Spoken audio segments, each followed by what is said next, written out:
癌症病人常常因为牛价大医治疗，但因为等无着床，互疗效受到影响。根据基美病院的统计，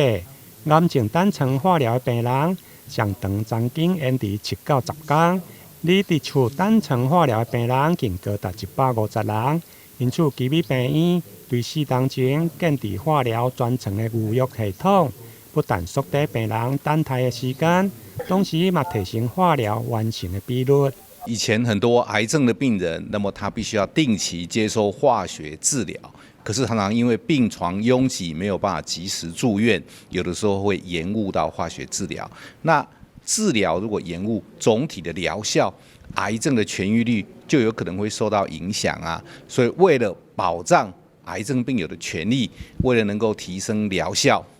所以我们决定要实施这个专床预约的一个制度。保证他的出入院，那这样子的话，化疗不会误点，疗效才能够满点。希望能够把病床留给重症、那有需要床位的病人。那我们也配合这样的方向，那我们现在已经推出来癌症化疗专区的一个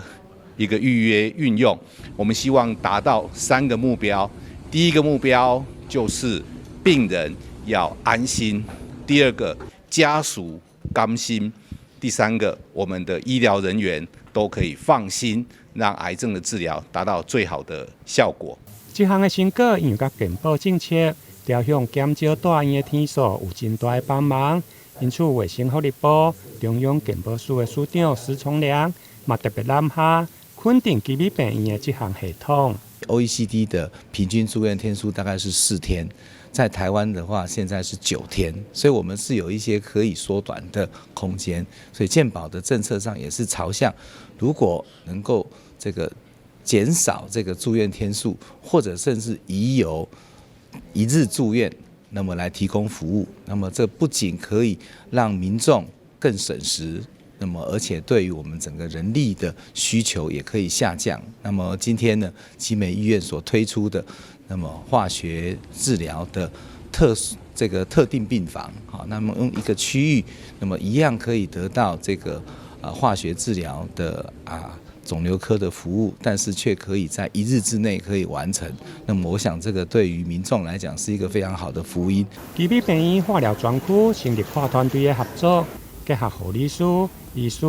癌症中心、化疗药师加大院组顶，不止简化大院的流程，缩短病人第一天等待化疗的用药时间，对279分钟缩小到165分钟，改善的幅度达到40%左右。未来病院嘛将朝向居家医疗加居家化疗来迈进。台南新闻林根采访报道。